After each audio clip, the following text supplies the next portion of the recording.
Assalamualaikum warahmatullahi wabarakatuh. Saya dari SMA 1 Simpang 4, kelas 11 IPS 2 dari kelompok 1 akan mewawancarai Bapak yang membudidayakan ikan konsumsi. Baik, di sini saya akan mewawancarai atas nama siapa, Pak? Saya Rudi Fitriadi, pelaku usaha budidaya ikan yang ada di Tanah Bumbu, salah satu pelaku usahanya.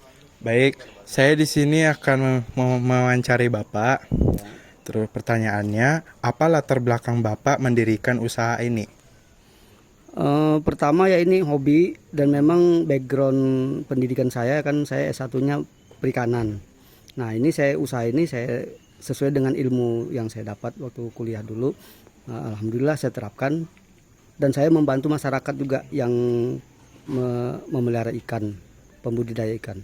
Jadi itu kuncinya, saya tuh usaha ini saya sukai dan memang background saya di situ dan saya membantu masyarakat Tanah Bumbu untuk bisa memelihara ikan, itu aja.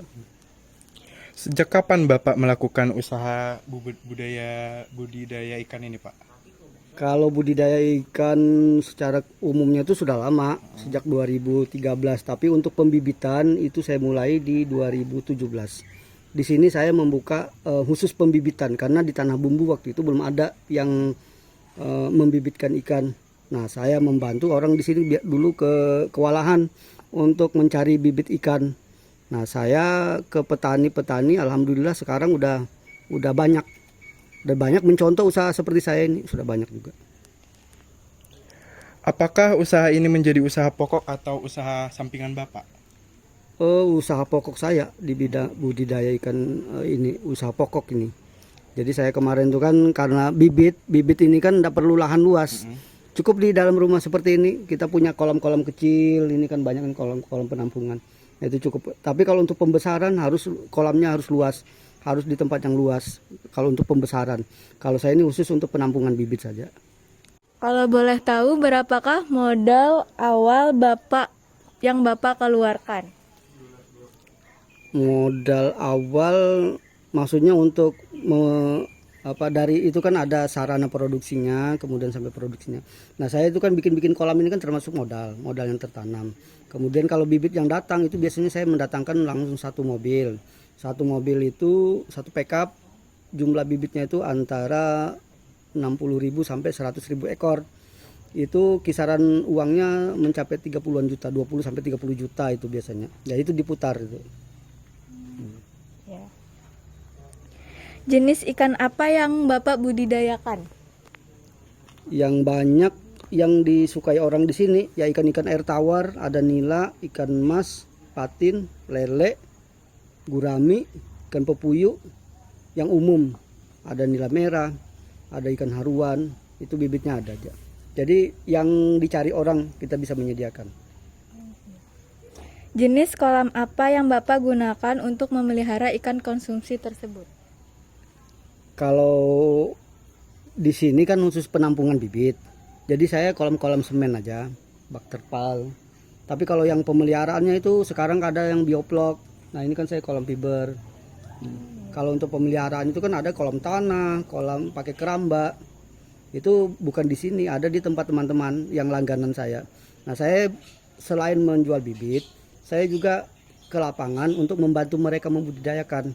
Jadi cara pemeliharaan kolamnya, cara mengontrol airnya, kemudian pemberian pakan, itu kan ada takaran-takaran semuanya. Kalau masyarakat yang belum tahu, saya yang datang situ. Kadang-kadang mereka juga datang ke sini untuk konsultasi. Alhamdulillah saya ikhlas saja membantunya. Menurut Bapak, jenis ikan apa yang sulit dibudidayakan? Yang sulit dibudidayakan rasanya nggak ada, sama aja semuanya. Ada kesulitannya, ada kemudahannya, sama. Semua ikan itu sama. Cuma beda perlakuannya itu. Kalau ikan nila, ikan mas, bawal itu harus sukanya air yang mengalir, yang ada aeratornya. Aerasinya ada. Kalau kolam luas itu biasanya ada air masuk, ada keluar. Tapi kalau jenis ikan lele, ikan patin, ikan pepuyu itu walaupun air tenang dia tidak apa-apa. Nah itu. Nah, cuma nanti kan ikan ini juga ada yang tahan dengan perubahan cuaca. Misalnya habis panas hujan, ada yang nggak kuat. Nah, kayak ikan nila sama lele itu tidak kuat dengan ada perubahan cuaca.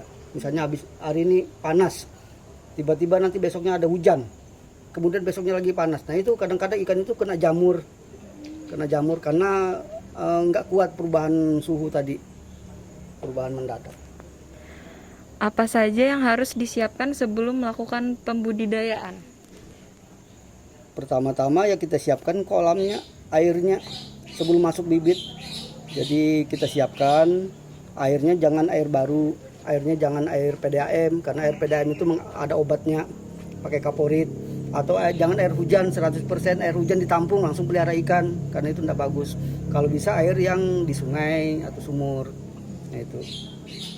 Jadi pertama-tama ya kita siapkan dulu kolamnya. Jangan sampai kalau bakso kayak gini jangan sampai bocor karena kita memelihara ikan itu jangkanya lama sampai 6 bulan, 5 bulan, 6 bulan. Kalau misalnya kita peliharanya cuma 1 bulan enggak apa-apa dia bocor kan, enggak apa-apa. Kalau ini lama, prosesnya lama. Jadi harus tahu kalau di lapangan kita harus tahu sumber air. Kalau misalnya di kolam tanah itu musim hujan berair tapi musim kemarau enggak berair itu enggak boleh. Karena musim hujan misalnya kita pelihara ikan 3 bulan. Ikannya masih kecil, tiba-tiba kemarau, ya airnya kering. Nah, itu tidak boleh. Jadi harus tahu kita harus ada sumber air. Paling nggak ada sumur atau ada sungai yang bisa menyuplai. Karena memelihara ikan ini panjang waktunya.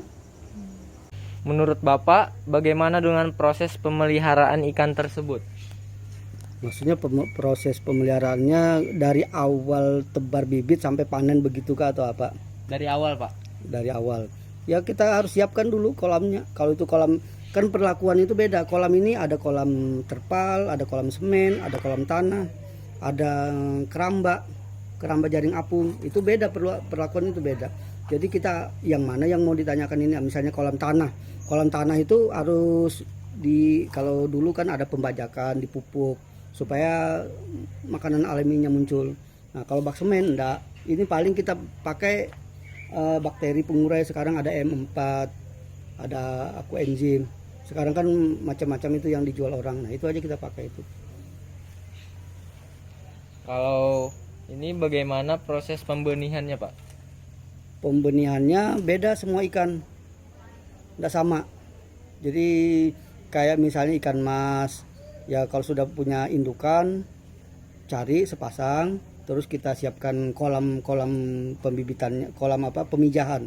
Nah itu setelah kita gabungkan, biasanya kita taruh dulu situ sarangnya biasa dari ijuk atau ijuk disusun, atau dari jaring-jaring hapa itu disusun. Nanti kalau sudah bertelur, indukannya diangkat, sama dengan lele. Kalau dibiarkan begitu telurnya dibiarkan, enggak diangkat induknya, itu telurnya dimakannya lagi. Lain kalau nila itu beranak sendiri. Nah kalau beranak sendiri nila tinggal kita ambil anakannya, itu aja itu. Di mana saja ikan tersebut akan dipasarkan? Kalau sekarang saya nunggu gawang aja, artinya saya di rumah orang datang. Kalau dulu saya yang ke lapangan, sebelum bibit datang saya ke lapangan, ya seputar tanah bumbu. Nah sekarang kan pemasaran saya sudah mudah, orang sudah kenal. Terus kadang juga saya pasang juga di status yang gabung dengan saya. Nah itu cara pemasaran sekarang mudah. Kita buka aja kan di ini juga ada. Buka di Facebook zona bibit ikan itu kayaknya ada sih. Apa harapan Bapak untuk usaha ini ke depannya? Ya harapannya jelas untuk di situ bisa jadi usaha kita. Bukan cuma saya, mungkin ada yang di luar dari saya ini yang mau mengikuti juga bisa. Yang jelas kita sudah memulai untuk pembibitan untuk tanah ini kan dulunya belum ada, sekarang sudah mulai ada. Ini juga saya bikin ini ada informasi untuk pembudidaya ikan, mulai persiapan kolam, kepadatan tebak. Nah di sini orang-orang nggak tahu ini. Nah ini betul-betul ikan, dan ini kita bikin kayak ini. Apa hambatan Bapak dalam melakukan proses budidaya ikan? Ya hambatannya banyak. Kalau misalnya ikan yang datang nanti kena penyakit, ya kita uji juga cari apa obatnya kalau minyak. Kalau ikannya sehat-sehat aja, alhamdulillah bagus saja kita jual lagi. Ya sekian dari wawancara kami. Terima kasih untuk Pak Rudi sudah mau diwawancarai.